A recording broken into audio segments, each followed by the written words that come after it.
Hare Nama, Hare Nama eva kevalam, Kalo nasteva, nasteva, nasteva gatiranyata.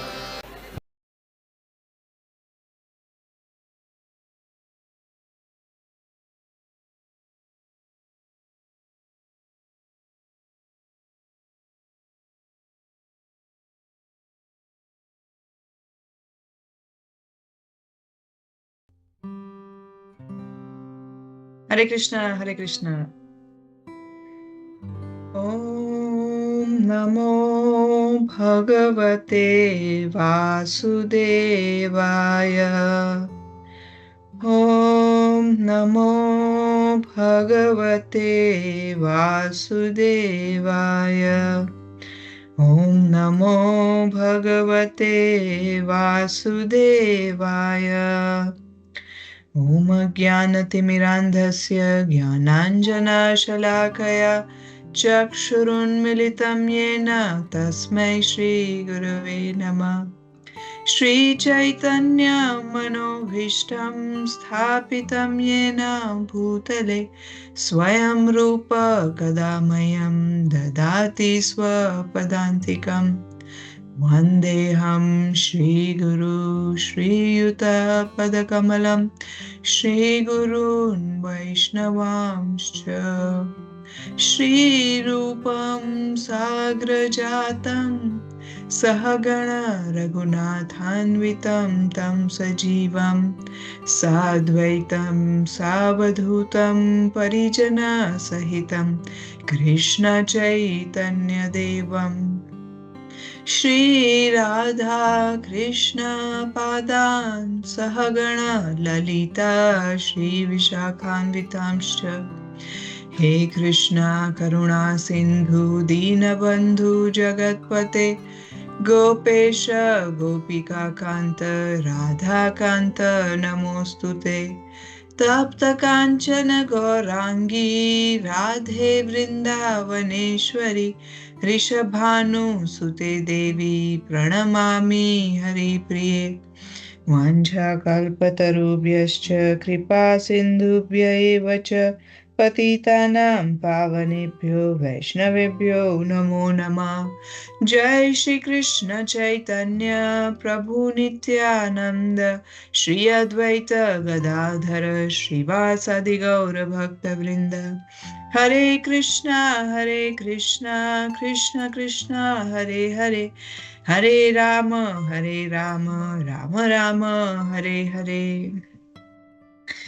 Thank you प्रभु जी, thank you भक्त लोग, आप सबके उत्साह के लिए जिससे आप भागवतम सुनने आए हैं और इकट्ठा हो रहे हैं। तो ये भी एक पॉइंट मेंशन करने वाला है कि इंडिया में सुबह सुबह जब काम और ये सब की भागदौड़ होती है तब आप सब लोग इकट्ठा होके भागवतम सुन रहे हैं।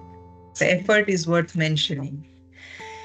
भागवतम जो कि एक हर प्रकार से एक आइडियल, हर जो भी मनुष्य लोग हैं, कोई भी जीवन के कोई भी ब्राह्मण हो, क्षत्रिय हो, वैश्य, शूद्र या ब्रह्मचारी, गृहस्थ, वानप्रस्थ, सन्यासी, कोई भी टाइप का मनुष्य हो, यहाँ तक कि देवी देवता कोई भी हो, उसके लिए ये श्रेष्ठ और अल्टीमेट गाइड है कि कैसे अपनी करंट पोजीशन से निकल के ऊपर भगवत प्रेम की ओर हम जा सकते हैं।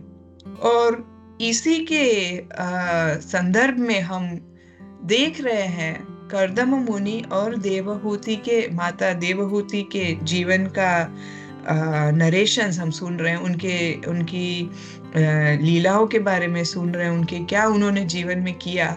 और ये कोई साधारण कथा नहीं है, ये आइडियल गृहस्थ लाइफ जो भागवतम में हम बहुत सारे एग्जाम्पल्स देख सकते हैं, बहुत सारे आदर्श चरित्र वाले गृहस्थ है, उनमें कर्दम मुनि, देवहूति माता, इनका नाम भी जोड़ा जाता है। तो हम इनके प्रसंग के बारे में सुन रहे हैं इस सुंदर श्रीमद् भागवतम में। तो आज का श्लोक है 14, 15, 16, 17। तो हम 14 श्लोक 14 श्लोक को थोड़ा पढ़ेंगे। दिव्योपकारणोपेतं सर्वकाल सुखावहं पत्तिकाभिः पताकाभिर्विचित्रभिर् अलंकृतम्। तो हम थोड़ा इंट्रोडक्शन ले लेते हैं और फिर इस वर्स के डिस्क्रिप्शन के बारे में आते हैं। तो हम देख रहे हैं कि कैसे देवहूति माता अपने माता पिता के द्वारा, जहाँ कर्दम मुनि बिंदु सरोवर पे जहाँ वो तपस्या कर रहे थे, वहां उन्हें लेके आए, उनका विवाह संपन्न हुआ। और उसके बाद माता देवहूति ने जो कह सकते हैं कि सेल्फलेस सर्विस किया, कितना सिंसियरली, कितना एकदम शुद्ध भाव से अपने पति की सेवा की, वो हमने अब तक पढ़ा कि वो कैसे एक पतिव्रता नारी थी, कि उन्होंने अपने पति की और उनकी भक्ति में जो जो सामग्री लगती है उन चीजों का बराबर ध्यान रखा। और ऐसा करने में उन्होंने अपने शरीर का बिल्कुल ध्यान नहीं रखा और उन्होंने अपने पति की निष्ठापूर्वक सेवा की। अभी कर्दम मुनि ने इतने साल तपस्या की, उसके बाद उन्होंने कुछ नोटिस नहीं किया, बट एक बार ऐसे ही देखा कि नहीं, देवहूति जब विवाह के लिए आए थे, कितने सुंदर थे, राजकन्या थे, राजा। और हम कोई ऐसे छोटे मोटे राज्य की कोई कन्या की बात नहीं कर रहे, हम लोग बात कर रहे हैं वो स्वयंभू मनु की पुत्री है, जो कि पूरे ब्रह्मांड, इस पूरे यूनिवर्स के जो मेन रूलर है वो उसमें आते हैं। तो वो एक कोई साधारण स्त्री नहीं थी, सुंदर थी, बट इतना अपने आप को उन्होंने निग्लेक्ट किया, उनकी बॉडीली नीड्स को निग्लेक्ट किया उन्होंने, कि वो एकदम दुबली पतली हो गई थी। और उन्होंने उनको बोला कि मैंने इतना तपस्या किया है, तुम मेरी अर्धांगिनी हो, राइट? अर्धांगिनी मतलब जो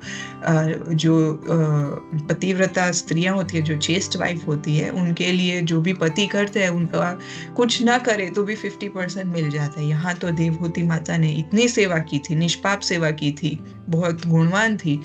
तो उन्होंने बोला कि मैं तुम्हें दिव्य चक्षु देता हूँ, तुम देख सकती हो कि कैसे मटेरियल वर्ल्ड है, एकदम कोई उसमें आनंद नहीं है, स्पिरिचुअल लाइफ में क्या आनंद है वो आप देख सकते हैं। तो हमने फिर देखा कि माता देवहूति ने कहा नहीं नहीं, मैं अभी इसके लिए रेडी नहीं हूँ। आपने मुझे जब मेरे पिता के साथ वार्तालाप हुआ था, उसमें आपने बताया था कि आप मुझे संतान देंगे, तो अब मुझे संतान चाहिए। अगर आप मेरे से प्लीज है, अगर आप मेरे से खुश हैं, तो आप मुझे संतान दीजिए। और इंटरेस्टिंगली कर्दम मुनि ने कुछ ऑपोजिशन नहीं दिया कि मैं आपको भगवत प्रेम दे रहा हूँ और आप संतान मांग रही है। उन्होंने बोला ठीक है, नो प्रॉब्लम, आपको ये चाहिए। तो उन्होंने पूरा फैसिलिटी शुरू किया देने के लिए। और उन्होंने एक एरियल मेंशन, अब इसका हिंदी में क्या करेंगे, उन्होंने एक महल बनाया जो हवा में रहता है, ऐसा जमीन पे नहीं। तो ऐसा महल बनाया और इन 3 श्लोकों में उसके थोड़ा डिस्क्रिप्शन है उसका, वो कैसा था वो है। तो आज के श्लोक में ये है कि वो एक ऐसा सिंपल नहीं था कि एक छोटा सा घर, वो 7 मंजिला इमारत थी और बहुत ही ज्यादा उसमें कंफर्टेबल सोफा थे, उसमें बेड्स थे और ऐसी बहुत सारी आनंद प्रदान करने वाली चीजें थी। और ऐसा नहीं था कि वो सिर्फ ऐसा मकान था, उसमें बहुत सारी डेकोरेशन की गई थी, बहुत सारे फ्लैग्स थे, बहुत सारे रेत थे। रेत क्या बोलते हैं उसको, जो ऐसा गोल होता है ना, ऐसा गोल, उसके ऊपर फ्लावर का अरेंजमेंट करते हैं, उसे रेट्स कहते हैं। तो ऐसे फ्लावर अरेंजमेंट थे कि उससे मधुमक्खियां भी भिन भिन आ रही थी। और जो उस घर में बहुत सारे लग्जरी फैब्रिक्स थे, जिस वो आराम प्रदान कर सकते, जिससे वस्त्र बना सकते, जिसका हम बहुत सारे उपयोग कर सकते हैं।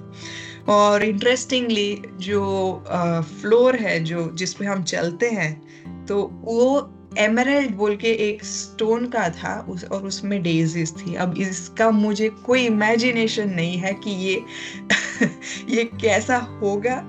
एमराल्ड देखा है, डेजी देखी है, दोनों का कॉम्बिनेशन कैसा होगा, मतलब हम समझ ही नहीं सकते। ये हमारी कल्पना से परे है कि ये कैसा महल होगा। ये मतलब इतना सुंदर था, इतना भव्य था। इसमें कोई भी एंजॉयमेंट की चीज जो इमेजिन कर सकते हैं, हम तो इमेजिन ही नहीं कर सकते, और जो कोई इमेजिन कर सकता है उसको भी, उससे भी परे थी सब चीजें। और again coming back to the point, ये हवा में था सब। और ये महल हर जगह उनको वो हम आगे पढ़ेंगे, वो धीरे धीरे धीरे यहाँ वहां लेके हर जगह जाते थे। तो ऐसा नॉर्मली जब हम लोग कुछ यात्रा करते हैं, यहाँ से वृंदावन जाते हैं, तो हमें हमेशा ऐसा होता है कि अरे घर में क्या हो रहा है, घर में क्या हो रहा है। अभी हम तो मेलबर्न में रहते हैं, आजू बाजू नेबर्स थोड़ा देखते हैं बट इतना नहीं देखते हैं, तो हम लोग तो कैमरास फिट किए, तो उधर वृंदावन में बैठे बैठे देखना पड़ता है, कोई आया कोई गया।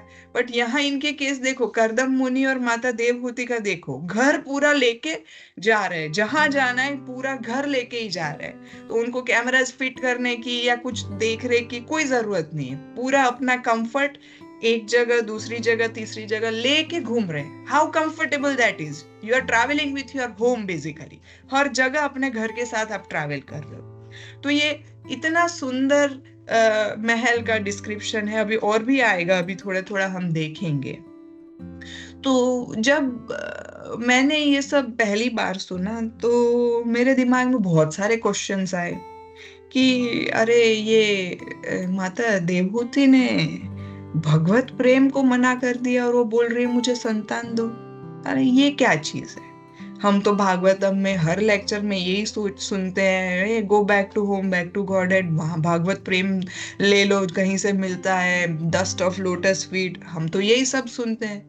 बट आज हम थोड़ा अलग सुन रहे हैं। माता देवहूति बोल रही है अरे मेरे को भगवत प्रेम नहीं चाहिए, सॉरी, आप मेरे को पहले संतान दो। तो ये क्या है, ये what is this, like you know, ये ऐसा ऐसा क्यों? मेरे को बहुत बहुत समझ में पहले बहुत सरप्राइजिंग लगा।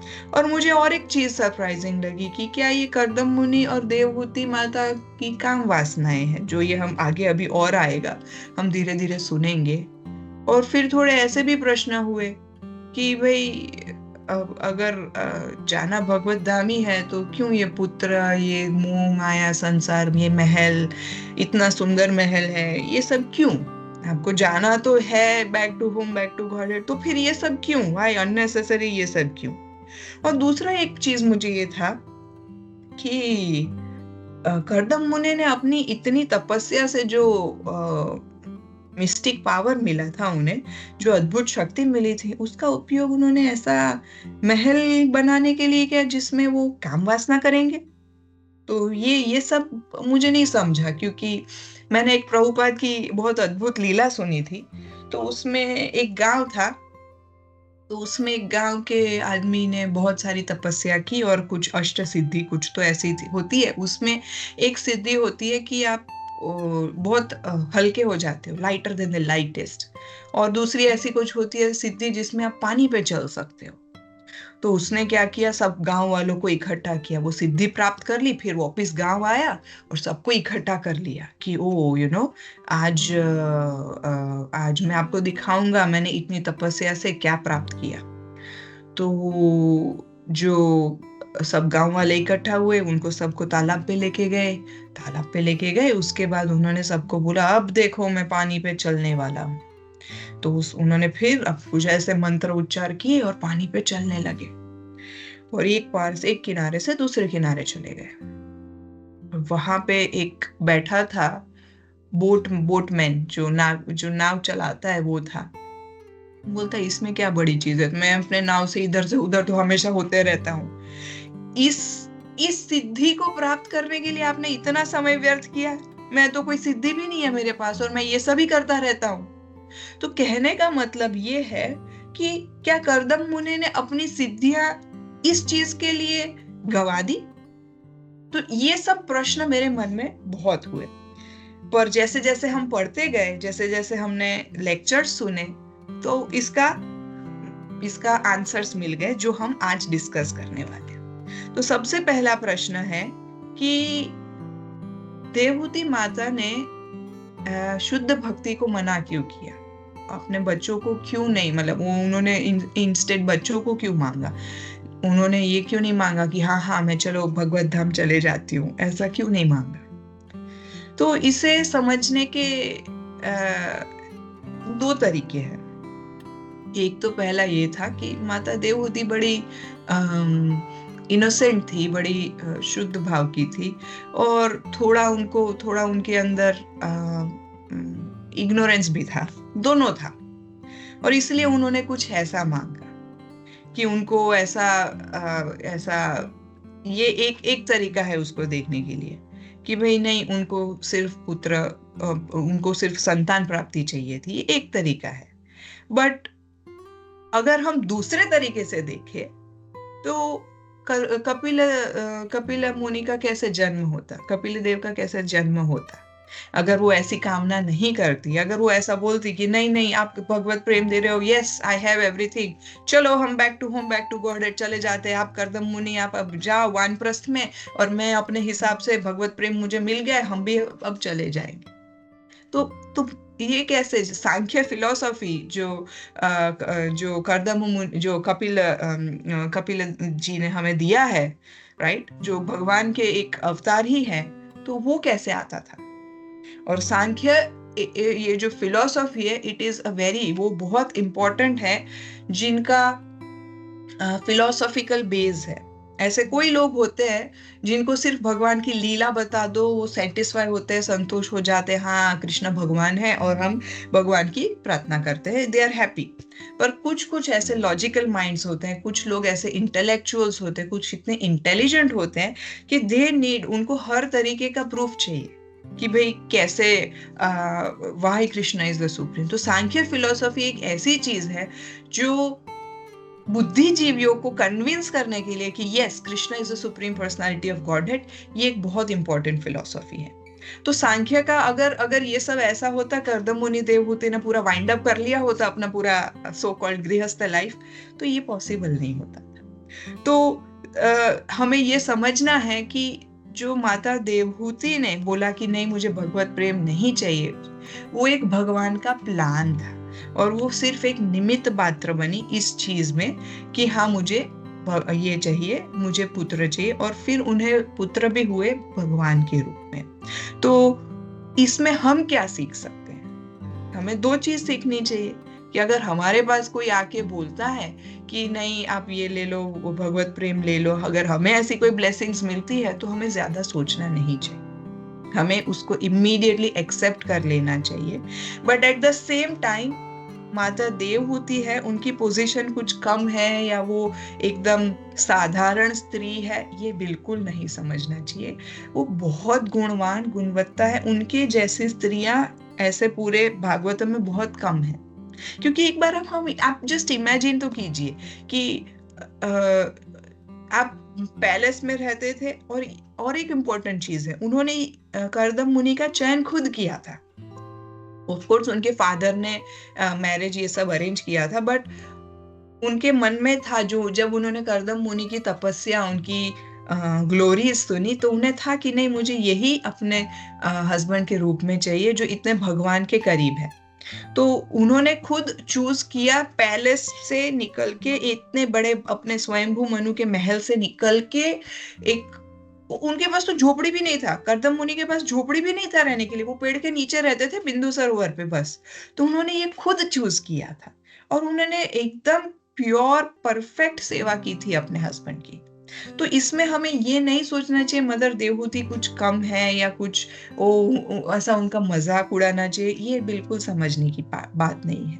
समझने वाली बात इतनी ही है कि वो उन्होंने भगवान के प्लान में अपना योगदान भी दिया इस इच्छा की मांग करके। तो ये हो गया पहला प्रश्न कि भाई क्यों उन्होंने भक्ति का, उन्होंने बोला नहीं भक्ति नहीं चाहिए, उनको ये चाहिए पुत्र, ये फर्स्ट चीज है, ठीक है। अब दूसरा, क्या कर्दम मुनि और माता देवहूति जो है क्या वो क्या बोल सकते हैं हम उसे, कामुक थे?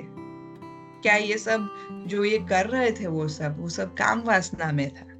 क्या हम इसे ऐसा ले सकते?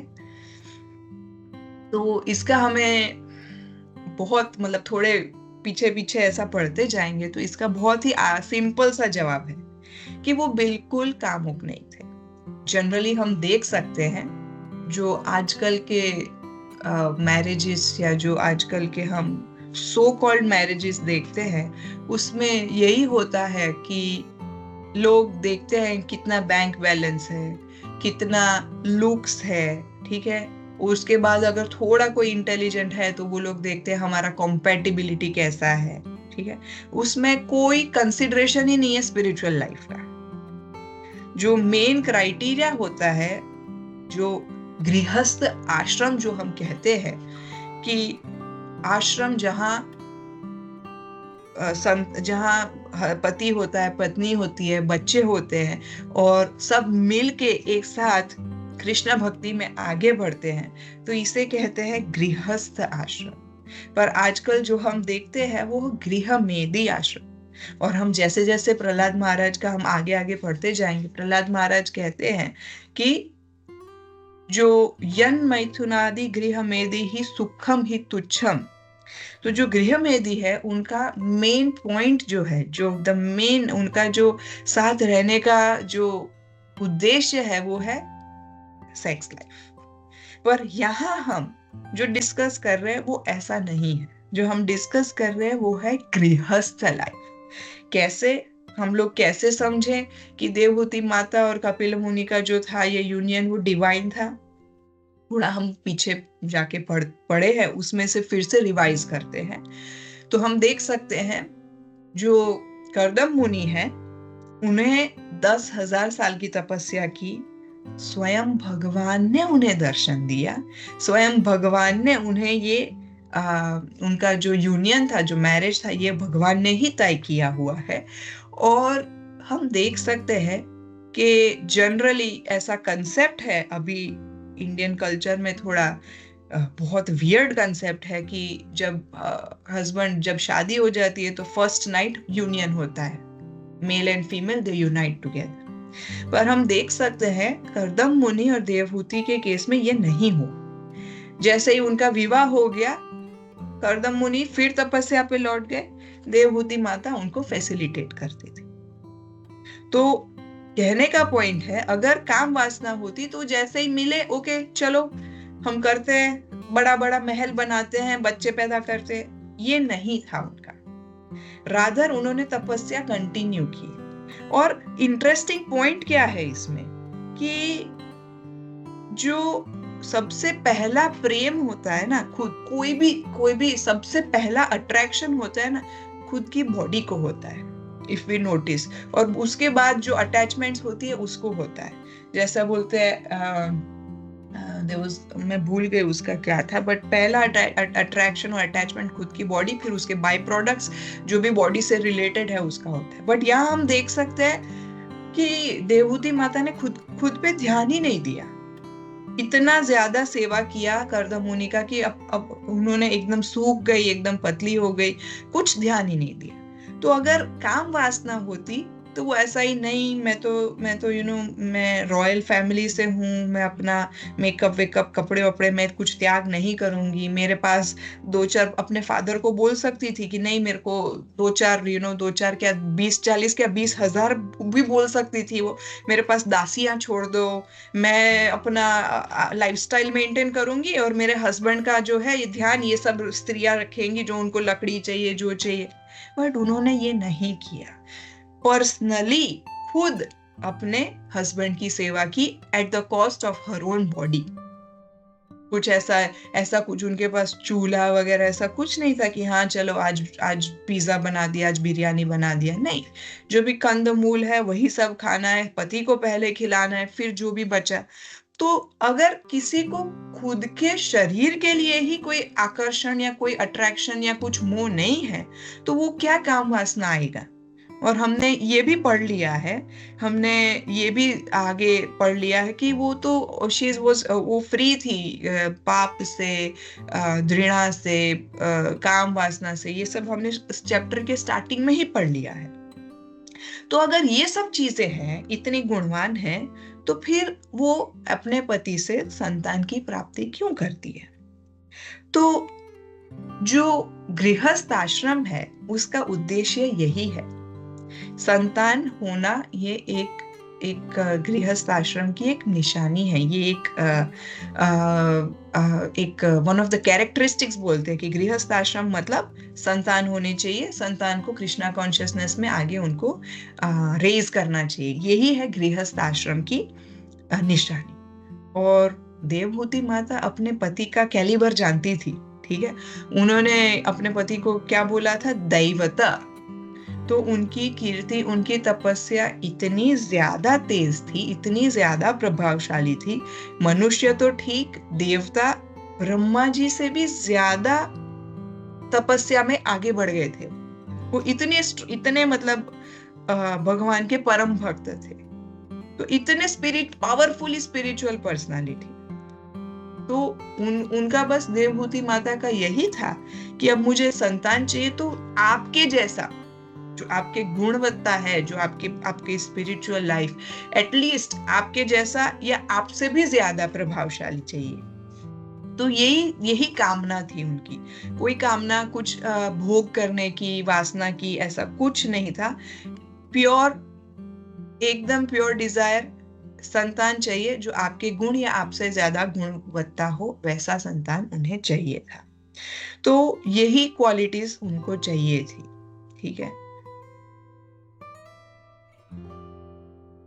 अब नेक्स्ट आता है, नेक्स्ट क्वेश्चन। ये क्लियर हो गया, दूसरा पॉइंट हमें क्लियर हो गया कि क्या ये काम वासना थी या काम वासना नहीं थी।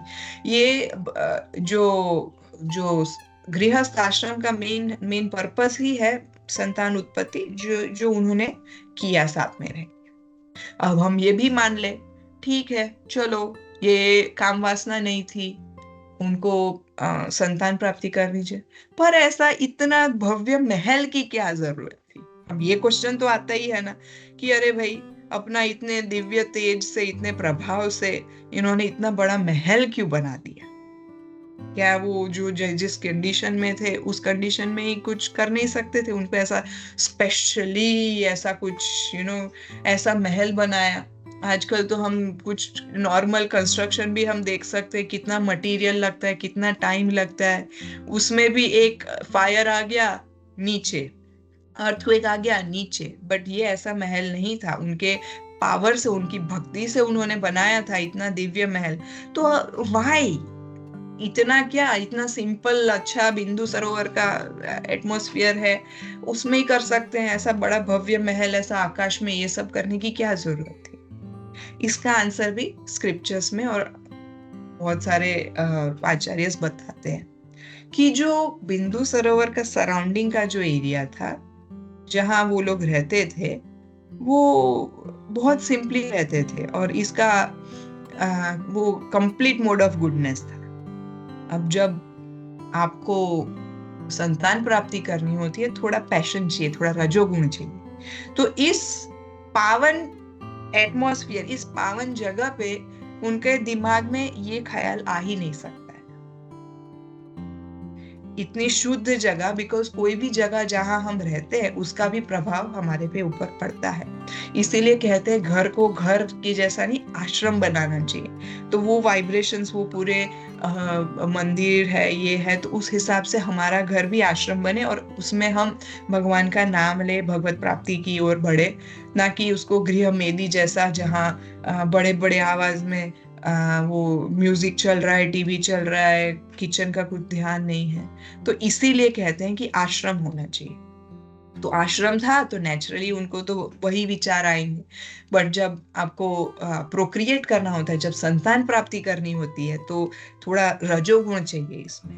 तो हमने इसी चैप्टर के 11वें श्लोक में हमने पढ़ा था कि उन्होंने प्रभुपाद का जो पर्पट है, स्पेशली उसमें प्रभुपाद ने एक्सप्लेन किया है कि जो संतान प्राप्ति की विधि है वो भी एक साइंस है।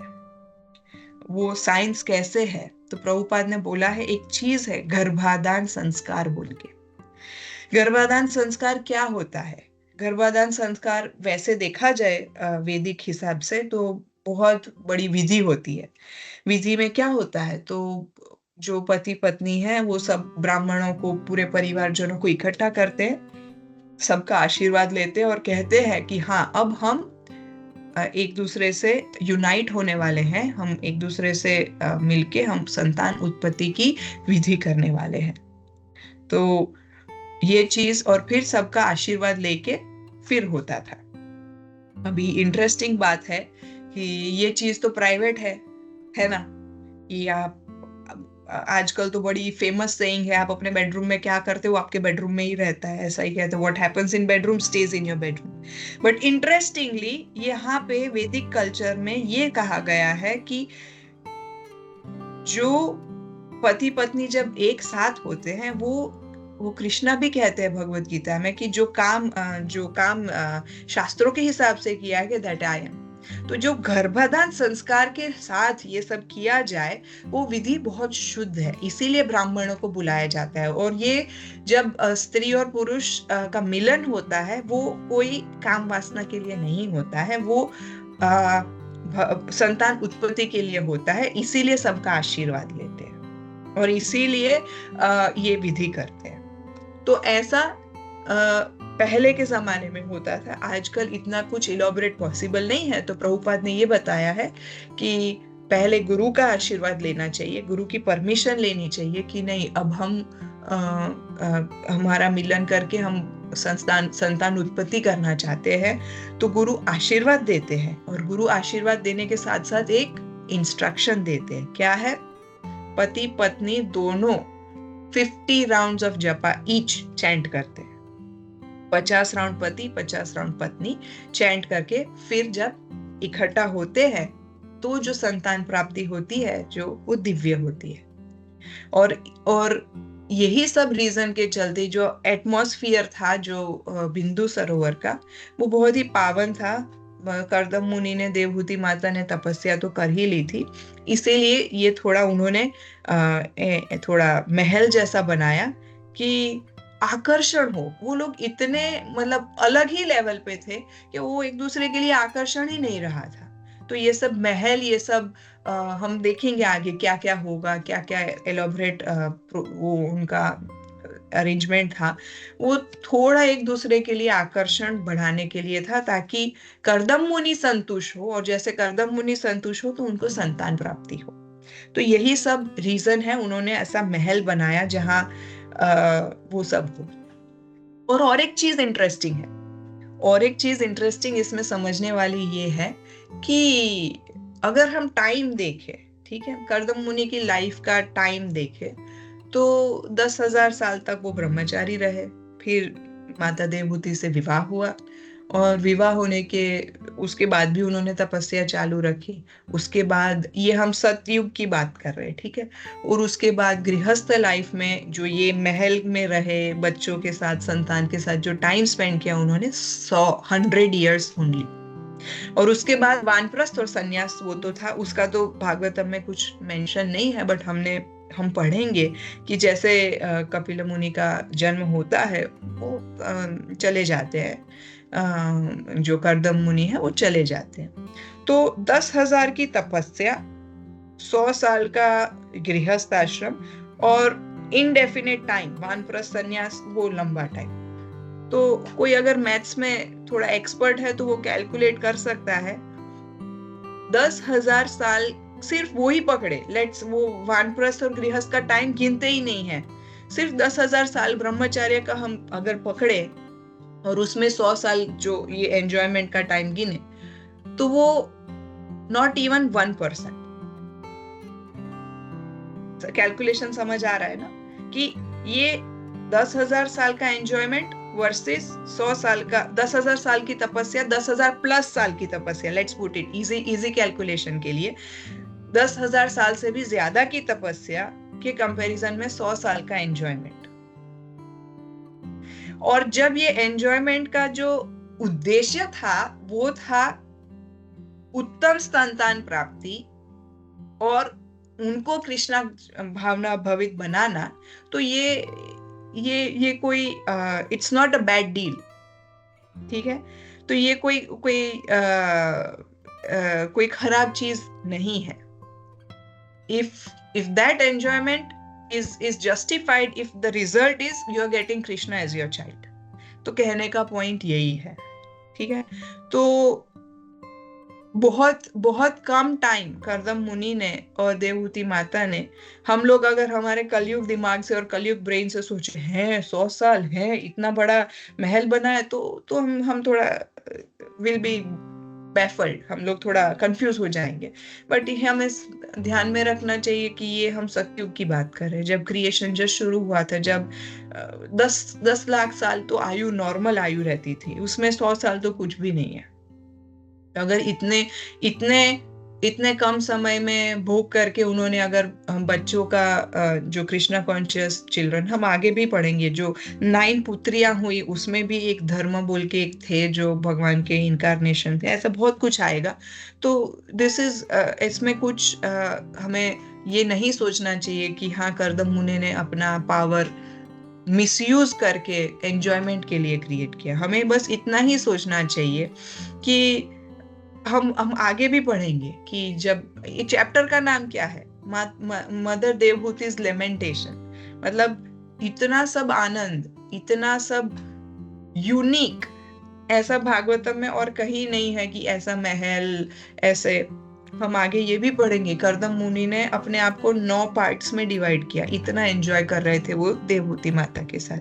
बट इतना सब हमें समझने की बात यही है कि इतना सुख मिलने के बाद, इतना सब कुछ मिलने के बाद, इतना कंफर्ट, इतना यूनिक प्लेजर मिलने के बाद भी माता देवहूति को ये सब आराम टॉर्चर लग रहा था। उनको ये लग रहा था कि नहीं, जो कर्दम मुनि मुझे पहले दे रहे थे भगवत प्रेम, मुझे वो ले लेना चाहिए था, मुझे ये सब नहीं चाहिए। और फिर हमें यही सीखना चाहिए इन सब में से कि we may get the rarest pleasure, दुनिया का एकदम वो कुछ किसी के पास नहीं हो ऐसी चीज है हमारे पास, एकदम रेयर चीज है हमारे पास, मटेरियल चीज, वो हमें संतोष नहीं करेगी। कोई मछली है, वो मछली पानी में ही खुश रहे, उसको अगर मछली को हम दूध में दे देंगे, अरे दूध भी लिक्विड ही है, दूध भी पर वो उसमें जीवित नहीं रह पाएगी। उसी प्रकार हमें अगर एक मिलियन के महल या 1 मिलियन के घर से निकाल के 10 मिलियन के घर में आप दे देंगे, तो उसमें खुशी कुछ नहीं हो। हमारा बेसिक नेचर, हमारा जो हमारी जो डीप डीप डीप हमारी जो इच्छा है वो है प्रेम भी शुद्ध प्रेम, और वो हमें केवल भगवान के भक्त, उनके सानिध्य में ही मिल सकता है। इवन दो देवहूति माता के पास सब कुछ था, उन्हें एक ही चीज ने संतोष दिया, भगवत प्रेम, जो कपिल मुनि आके उन्हें सब समझाएंगे। तो ये हमें यही समझना चाहिए कि हमारे पास कुछ भी सुख रहने दो, कुछ भी रहने दो, उससे हमें संतोष नहीं मिलेगा, हमें सिर्फ और सिर्फ कृष्ण प्रेम से संतोष मिलेगा। तो क्यों ना हम हमारा टाइम, हमारा एफर्ट, हमारी एनर्जीज इस दिशा में करें, ना कि कपिल ये कर्दम मुनि ने इतना बड़ा घर बनाया तो मैं तो थोड़ा और बड़ा बना ही सकता। उन्हें टाइम स्पेंड नहीं करना पड़ा, ठीक है, उन्हें कुछ टाइम स्पेंड नहीं, उन्होंने सोचा ऐसे महल आ जाए, महल आ गया। अगर हम इतना सोचते भी है कि 10,000 10 मिलियन का घर लेना है तो कितनी प्लानिंग चाहिए, कितने लोन्स किए, वो प्लानिंग, सिर्फ जस्ट प्लानिंग हमारे कितने सारे घंटे ले लेगा, बनाना, फिर मटेरियल जुटाना, ये सब तो अलग है। तो समझने वाली बात ये है कि इस उदाहरण को हम उल्टी तरीके से नहीं ले सकते कि अरे इतनी तपस्या करने के बाद मैं भी भगवान से संतान प्राप्ति मांगती हूँ, ऐसा नहीं सोचना चाहिए। उन्होंने जो तपस्या की उससे कर्दम मुनि के द्वारा उन्हें मिले कपिल मुनि, ऐसा पॉसिबल है हमारे केस में। हमेशा हमें ये रियलिटी चेक करना चाहिए। पर अगर भगवान की दया से ऑलरेडी है हमारे पास धन, अगर हमारे पास संतान है तो उसे यही सोचना चाहिए कि कैसे भगवान की सेवा में सब चीज लगाए। इसका बहुत बहुत बड़ा एग्जाम्पल है हमारे अमरीश प्रभु, जो प्रभुपाद के शिष्य है, जो ये मोटर कंपनी है फोर्ड, उनके ग्रैंडसन है या ग्रेट ग्रैंडसन ऐसा कुछ है। तो उनके पास भगवान की दया से काफी धन है, तो वो धन अपने लिए नहीं यूज कर रहे। वो पहले तो जब प्रभुपाद थे तो उन्होंने मैं भूल गई कौन सी जगह, अटलांटा में है, जॉर्जिया अटलांटा में, हाँ जॉर्जिया अटलांटा में उन्होंने मंदिर का दान किया। और उसके बाद अभी हम देख सकते हैं टीओबीपी में वो बहुत ज्यादा दान किए हैं। वो तो ठीक, उनकी पुत्रियां भी ऐसी है कि उनकी पुत्री थी, उनको ऐसे थोड़े बड़े हुए तो ऐसा कुछ होता है, ऐसा कि आपको जैसे आप एज होता है थोड़ा थोड़ा पैसा देते हैं। उनका जो यहाँ पे कंसेप्ट है, they call it family trust, ऐसा कुछ फैमिली ट्रस्ट होता है। और वो सेफ गार्ड करते हैं कि मिस यूज नहीं हो जाए पैसा, या कोई और ले नहीं आपसे। तो ऐसा पैसा है बट टाइम टाइम से देते हैं।